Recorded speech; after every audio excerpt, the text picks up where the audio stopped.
우리 아이들에게 있어서 큰 목표를 잡는 것보다 작은 목표들을 성취할 수 있게끔 도와주는 게 좋아요.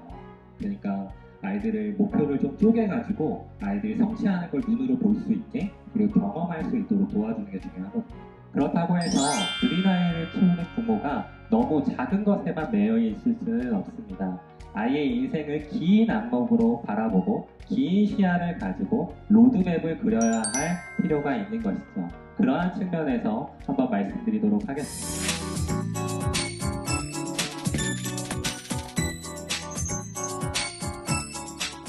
반갑습니다. 경계를 걷는 모든 이들과 함께 하겠습니다. 경계를 걷다 특수교사 보람쌤입니다. 발달이 느린 특별한 아이를 키우면서 앞으로의 교육 방향이 늘 고민입니다. 책을 보면 넓은 시야를 가지고 아이를 교육해야 한다고 하는데 주기별로, 생애 주기별로 간단하게 로드맵을 말씀해 주실 수 있을까요? 라는 질문이에요.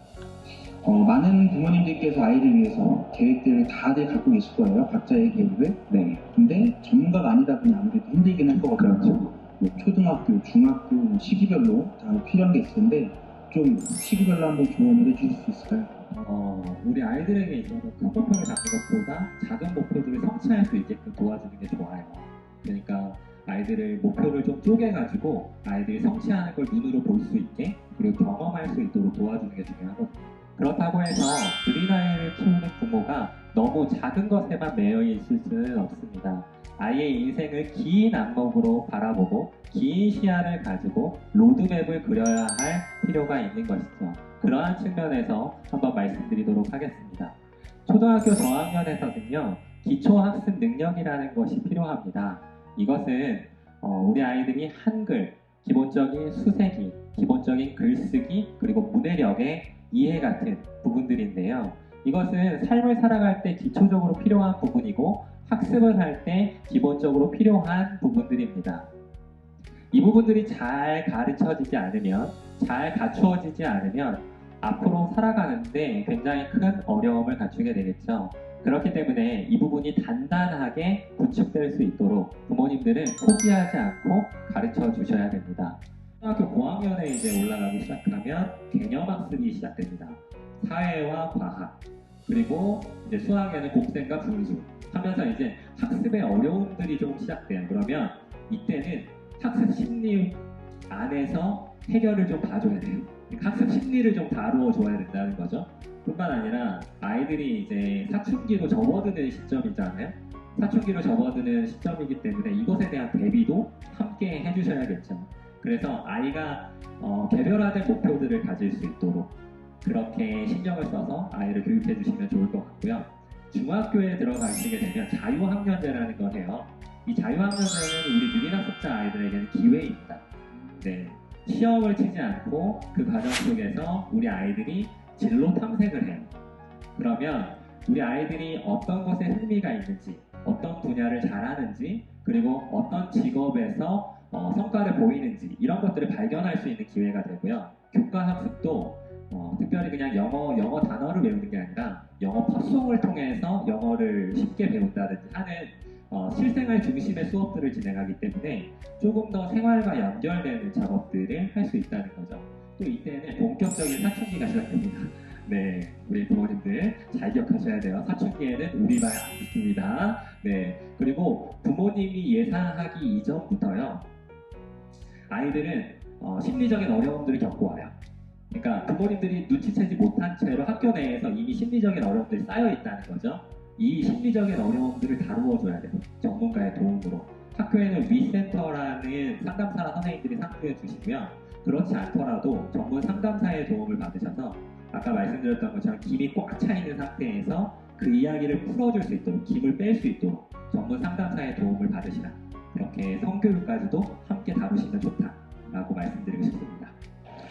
네, 실은 이번에 고민 접수하신 분들도 대부분 초등학생에서 중학생 정도까지 많긴 했어요. 네네. 근데 덜어 보면은 고등학생도 좀 있긴 했거든요. 그렇죠. 지금 고등학교 같은 경우는 어떻게 준비하면 좋을까요? 이제 마지막으로 고등학교 시절인데요.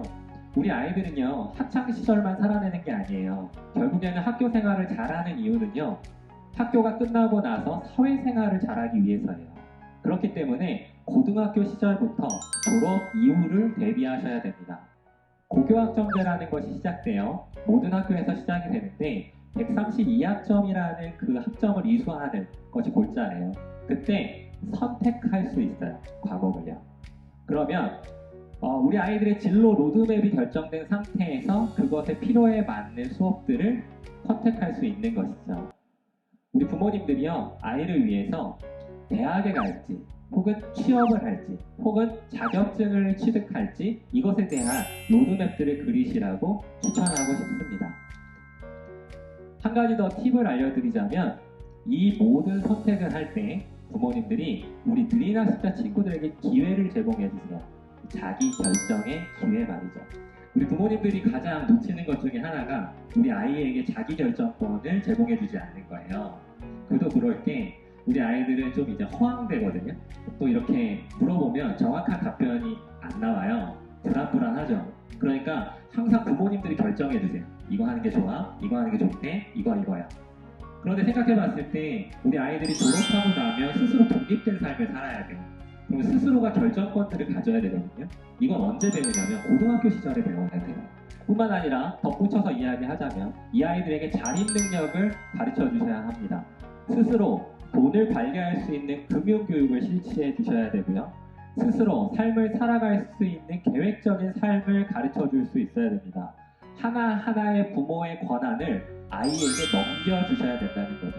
실제적인 자립의 삶을 살 수 있도록 도와주시라는 겁니다. 그렇게 하다 보면 하나하나의 로드맵이 그려지실 수 있을 것입니다.